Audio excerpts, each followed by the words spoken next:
Estamos aqui com Mohamed Habib, que é pró-reitor de extensão da Universidade de Campinas e é também o vice-presidente do Instituto de Cultura Árabe. E estamos aqui no estúdio do Centro de Imprensa e Redação Escola do Alboré. Então temos a Raquel, temos o Matheus, a Camila, o Demétrio, o Germano e eu, Sérgio. Estamos aqui começando essa conversa que vai chegar a muita gente, através exatamente desses meios que viemos construindo aqui no Brasil ao longo dessas 3, 4 décadas. E hoje, a caminho daqui, quando você falava, antes da existência do Twitter e do celular, na época da sua juventude, um dos trabalhos que vocês fizeram contra o que era a ditadura do Nasser e depois do Sadat, vocês inventaram, tinha uma central que criava piadas para que me conta como é que era essa central de piadas e porque, se era isso mesmo, era uma coisa feita de propósito.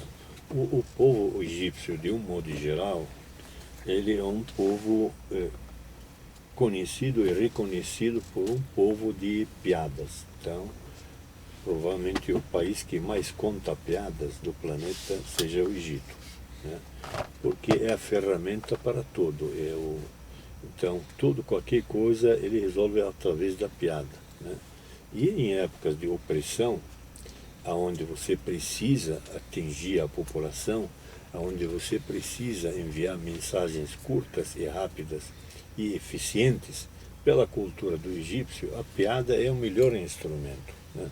Então, na época, quando não se permitia nenhuma liberdade, e a ditadura do Sadat foi muito brava realmente, mesmo do Nasser, né? Aquilo que nós estávamos falando antes de entrar aqui, governos socialistas no Oriente Médio, que era a época do Nasser, diferentemente do Sadat e do Mubarak depois, né? Mas na época do Nasser, governo socialista, anti-imperialista, dava a todos nós uma grande alegria de estarmos juntos com ele na luta contra o imperialismo. No entanto, internamente falando, né, era um sistema de ditadura, de partido único, sem liberdade de expressão, sem liberdade de formação de partidos, sem liberdade de sindicatos livres, enfim, né?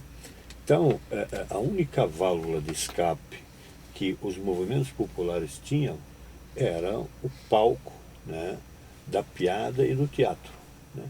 Então, aproveitava-se da cultura popular. Então, formávamos nos movimentos estudantis centros de pulverização das piadas recebidas, mas também nós tivemos sempre, na época, jovens no movimento estudantil que têm o dom da criação da piada. Eram centros de elaboração, de produção. Exatamente. Então, esses meninos eram muito aproveitados, né, para pegar do dom deles a piada, um texto de poesia, um texto de música, né, e distribuir isso. E era boca a boca. Não tinha. Você lembra de alguma piada? Lembro de algumas, mas vamos lá, pegando o cenário de hoje, por exemplo, de Líbia, o Egito, não é novo esse cenário. Esse cenário é bem antigo, né? Então, a opressão egípcia trabalhava sempre para reduzir a qualidade de vida da população. Acreditava a ditadura egípcia que, através da fome, você domina a população. Esqueceram que há um certo limite, depois disso explode, né? E enquanto que na Líbia, né, a opressão não era através da barriga, mas sim através da mente. Então, não tinha liberdade de expressão, não tinha democracia, era uma opressão política na Líbia, né? Então, não tinha liberdade, né? Então, a piada disse, já antiga essa piada, inclusive, porque a situação ela perpetuou por décadas. A piada disse que um cachorro fugindo da Líbia indo para o Egito e outro cachorro egípcio fugindo do Egito indo para a Líbia. Coincidentemente cruzaram, né, numa cidade chamada Salum, que é a linha da divisa entre o Egito e a Líbia. 2 cachorros, um líbio e um egípcio, se cruzaram. Aí o líbio, né, o cachorro líbio, vendo o cachorro egípcio entrando, né, atravessando a linha de divisa correndo assim com entusiasmo, entrando na Líbia, segurou. Cara, o que é isso? Você é de onde? Eu sou o cachorro egípcio. Mas para onde você está indo? Estou indo para a Líbia. Cara, você é louco, para quê? Ah, quero comer carne, quero comer, quero carne. Nem que seja um osso. Nem que seja osso, eu preciso. E você quem é? Não, eu sou um cachorro líbio, né? E estou fugindo, indo para o Egito. Mas tá doido. Para que você quer ir para o Egito? Porque eu quero latir. Só latir. Né? Então, isso explica exatamente a situação dos dois povos através de uma piada. Né? Agora, não tinha nenhuma piada em cima do Nasser, assim, para tirar sarro do Nasser? Tinha. O Nasser, como nós falamos, era um líder socialista, nacionalista, desenvolvimentista, anti-imperialista, enfim, tudo isso, né? Mas não havia democracia interna, um regime opressor, tal. E o Nasser chegou numa época dizendo que ele não sabia da opressão. Que opressão? Que isso? Meu povo vive muito bem. Igualzinho o Gaddafi, né? Anda dizendo até hoje que o povo dele adora ele. Muito bem. Então, a piada disse que o Nasser pegou o vice dele e se vestiram de roupas assim de disfarce e tal, para ninguém reconhecer eles, para entrar no povão, para sentir, né, de perto como a população egípcia respeita ou gosta ou considera o presidente da República. Tá bom, vamos lá. Entraram lá, colocaram roupas de caipiras, tal coisa assim, entraram num bairro bastante pobre, bastante popular, e resolveram então entrar naquele cinema bem pobre, naquele bairro pobre. E naquela época, né, antes de aparecer o filme, que você entrou lá para assistir, sempre tem o comercial do governo, propaganda do governo, mensagem do governo. Então aparece o Nasser abrindo e inaugurando um projeto assim assado, recebendo o fulano de tal, conversando com... Enfim, voz e imagem. Andando em carro conversível. Andando com carros abertos nas avenidas, aí o povo aplaudindo, aquela coisa toda tal. Então colocaram aquele comercial e logo que apareceu o Nasser enchendo a tela do cinema em cima de um carro desses, o povão tudo do cinema, mas todo mundo, uau! E começaram a bater palma e gritar, tal, né? Em respeito ao presidente. Obviamente os dois homens não bateram palma, porque são eles próprios que estão sentados lá, não bateram palma, esqueceram de bater palma. Aí o Nasser olhou para ele: rapaz, mas você está vendo como o povo adora a gente? Está vendo como estamos bem com o povo? Aí, sem completar essa frase, os caras lá de trás, né, desceram o pau na cabeça dos dois, batendo: bate palma, seu desgraçado, o cinema está cheio do serviço de inteligência. Então esse mostra claramente, né? Quer dizer, quando não tem celular, Twitter, exatamente, não tem negócio de MSN, não tem internet, o povo arruma um jeito. Tem essas ferramentas que funcionam Que perfeitamente. nem resfriado, bem. o cara vai pegando, não sabe Vai de quem. pegando pelo contágio. Quer dizer que vocês, então, os jovens universitários montaram, era uma central de boatos. Não boatos, mas de criatividades, de alegrias, de piadas, de peças de teatro. Nós fazemos muita coisa boa na época. E você vê na situação atual, você vê prova viva disso, né? Com charge, caricatura, o tempo todo. E o Maged falando que os ativistas, a idade, quando ele falou a idade da liderança dos ativistas, todo mundo ficou impressionadíssimo. Mas vamos pegar aqui porque essa árvore tem raiz, né? O Maged falou das coisas que estão acontecendo hoje, nós já vamos chegar lá, mas essa história profunda do povo egípcio, nós estamos falando de um povo que tem quantos mil anos? De história registrada há mais de 6.000 anos registrados. Agora, antes disso, como não existia escrita, nem Twitter, então não tinha como registrar. Então, mas tem muita coisa transmitida de geração por geração, né? Mas de registros tem mais de 6.000 anos. Agora, de registro. Você foi ser professor universitário aos 22 anos de idade. Exatamente, foi. E aí ficou na universidade até os 30. até os 30 anos. O que você fez aí dos 22 aos 30 que os caras chegaram para você e disseram, ou você some ou a gente some com você? Então, O que você fazia?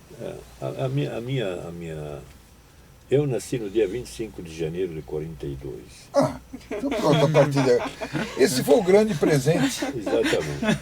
Foi o grande presente do aniversário, né? A Revolução de 25 de janeiro. Muita coincidência, obviamente. Você sabe, essa barba aqui também é por causa disso. Olha, Eu fiz aqui. Quando bateu 25 eu não vou cortar mais. tá bom? Que bonito. Até vir democracia. O bigode foi por causa do 25 de abril em Portugal. Olha aí. Tá? Ficou. Agora a barba, Ficou bonito. na hora que Já passou arrematar mais o de 5 processo lá no Egito, eu corto a barba. Então, eu nasci aonde? Numa cidade chamada Port Said. Port Said é a boca do canal de Suez. Tá? Então, e 42, plena Segunda Guerra Mundial. Então, eu nasci na plena Segunda Guerra Mundial, numa cidade chamada Port Said, No canal gargalo de da Suez, coisa. quando o Egito era ocupado pelos ingleses desde 1882. E por que os ingleses ocuparam o Egito a partir de 1882? Porque o Egito, há 7 anos antes, havia inaugurado o Canal de Suez. E o Canal de Suez foi inaugurado como uma companhia binacional. Tipo Itaipu. Egito e Inglaterra. Não, Inglaterra e a França. Binacional no território egípcio. Óbvio, isso criou uma revolta interna, né? E a Inglaterra não confiava na força da França, então resolveu tomar a iniciativa. Nós vamos cuidar do Canal de Suez para nós dois. Ocuparam o país como um todo. Muito bem.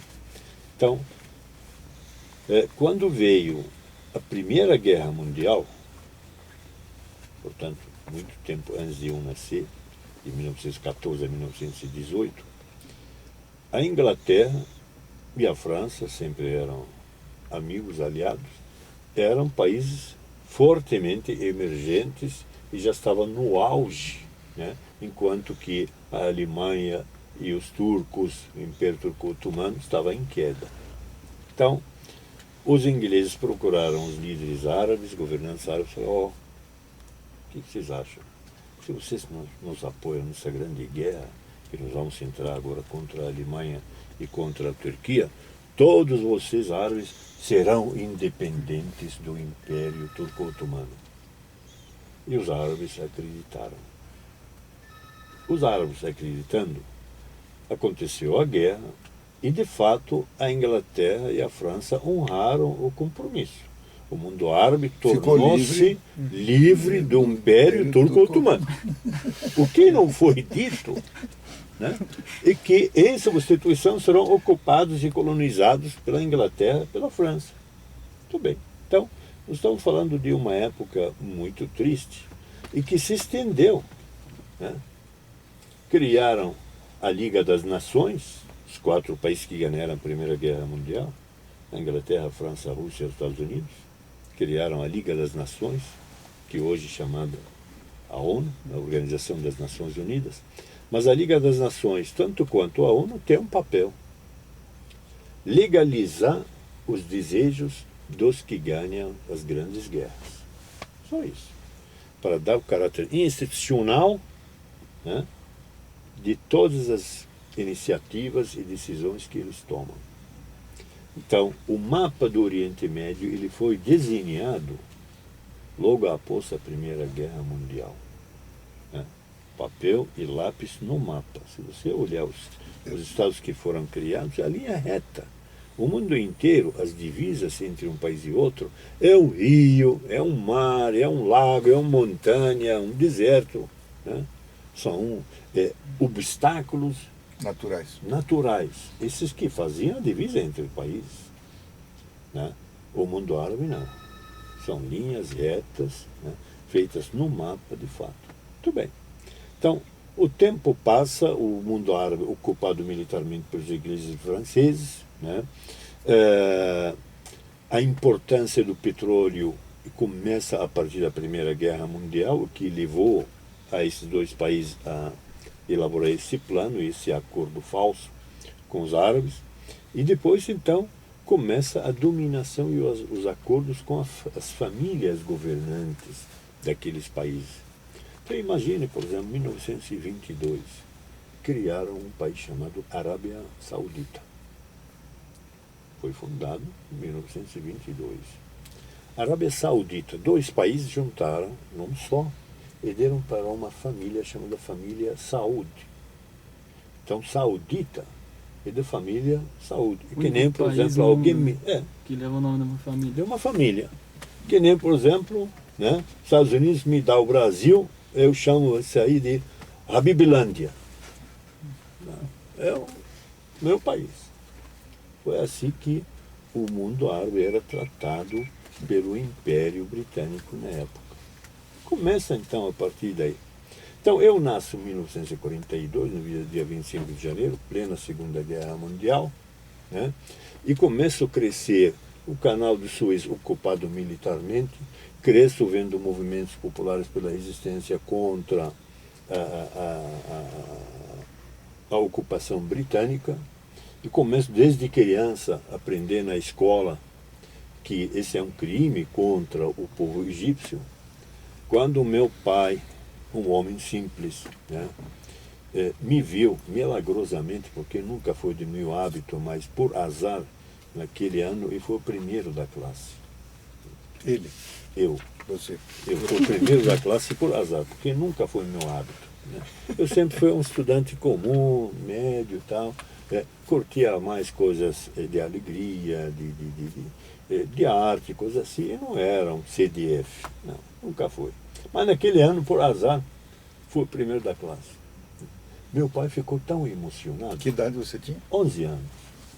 Meu pai ficou tão emocionado, aí ele trouxe para mim um presente. Meu pai tinha 12 filhos e filhas. Então, sacrifício para criar esse exército de meninos e meninas. Então, com todo o sacrifício, trouxe para mim um presente. Disse: menino, você merece. Tó, comprei com sacrifício, mas você merece. Falei: que é isso aí, pai? Uma camisa inglesa. Ah, é? Aí eu abri e falei: pai, que pano é este? Esse algodão inglês, filho. Falei: pai, essa camisa nunca foi inglesa. Menino, que é isso? Você está me chamando de mentiroso? Eu falei: não, pai, não é isso. Me desculpe. Eu sei que essa camisa veio da Inglaterra, mas nunca foi inglesa. Esse algodão é nosso, pai. Esse é o suor do agricultor egípcio. Você já fazendo a cabeça do... Tá. Não, porque alguém já me orientou nisso, né? Eu tinha 11 anos, mas foi informado sobre isso. E meu pai não sabia disso, coitado, né? Mas a sua família, você depois vai contar, a sua família é de gente lutadora. Todos. Todos. Todos. Portanto, ligados, Exato. seja da Irmandade Muçulmana, seja do lado dos comunistas. Ali a tua família é uma espécie de representação da resistência egípcia desde sempre. Exatamente. E o seu pai era o quê? O meu pai era trabalhador liberal, né? E a preocupação dele era criar esse monte de filhos. Mas ele era mais ligado à Irmandade ou ligado aos comunistas? Era mais ligado à fraternidade. À fraternidade. O nome correto, na realidade, é a fraternidade muçulmana, e não a Irmandade. Porque a Irmandade pode ser até máfia, né? São irmãos. Mas a fraternidade, o nome já está definindo a linha, inclusive, né? Mas aí veio a camisa e você mostrou para ele o que aí que meu pai, expliquei para ele: mas menino, mas quem te disse isso? Falei: meu professor na escola. Qual é o nome dele? Aí dei o nome dele. De madrugada ele saiu, né, e foi lá na escola, lá esperando a escola começar, à procura do professor fulano de tal. Chegou o professor, o porteiro lá da escola: é esse professor, seu fulano? Tá bom. Ô, professor, vem cá, por favor. Eu tenho um filho aqui na escola e ontem eu dei para ele um presente assim assado, e ele me disse que essa camisa nunca foi inglesa e que ela é egípcia e que ela é o suor que está sendo roubado, né, pelos ingleses. O senhor disse isso a ele? Sim, senhor. Então me explica como é. É verdade. Aí explicou, né? Meu pai chorou.